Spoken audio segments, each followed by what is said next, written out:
Exodus 18. Jethro visits Moses. Now Jethro, the priest of Midian and father-in-law of Moses, heard of everything God had done for Moses and for his people Israel, and how the Lord had brought Israel out of Egypt. After Moses had sent away his wife Zipporah, his father-in-law Jethro received her and her 2 sons. One son was named Gershom, for Moses said, "I have become a foreigner in a foreign land," and the other was named Eleazar, for he said, "My father's God was my helper, he saved me from the sword of Pharaoh." Jethro, Moses's father-in-law, together with Moses's sons and wife, came to him in the wilderness, where he was camped near the mountain of God. Jethro had sent word to him, "I, your father-in-law Jethro, am coming to you with your wife and her 2 sons." So Moses went out to meet his father-in-law and bowed down and kissed him. They greeted each other and then went into the tent. Moses told his father-in-law about everything the Lord had done to Pharaoh and the Egyptians for Israel's sake, and about all the hardships they had met along the way and how the Lord had saved them. Jethro was delighted to hear about all the good things the Lord had done for Israel in rescuing them from the hand of the Egyptians. He said, "Praise be to the Lord, who rescued you from the hand of the Egyptians and of Pharaoh, and who rescued the people from the hand of the Egyptians. Now I know that the Lord is greater than all other gods, for he did this to those who had treated Israel arrogantly."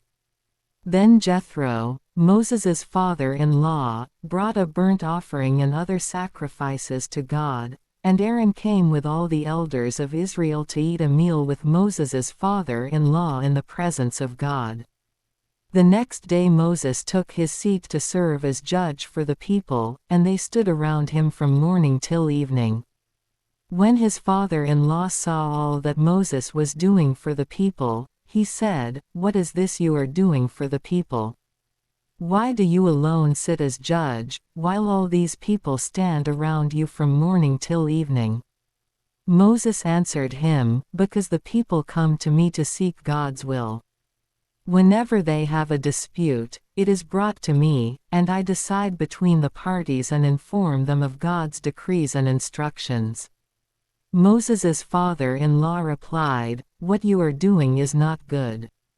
You and these people who come to you will only wear yourselves out.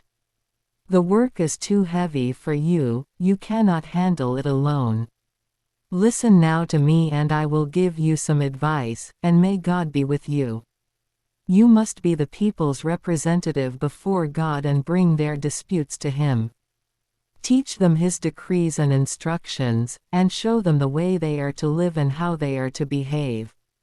But select capable men from all the people, men who fear God, trustworthy men who hate dishonest gain, and appoint them as officials over thousands, hundreds, fifties and tens.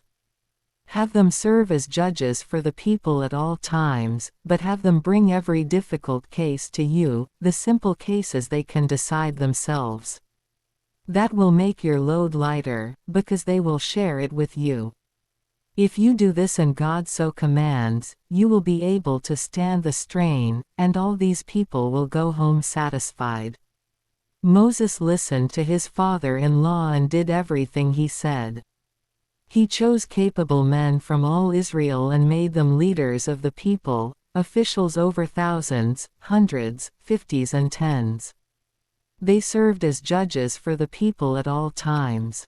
The difficult cases they brought to Moses, but the simple ones they decided themselves. Then Moses sent his father-in-law on his way, and Jethro returned to his own country.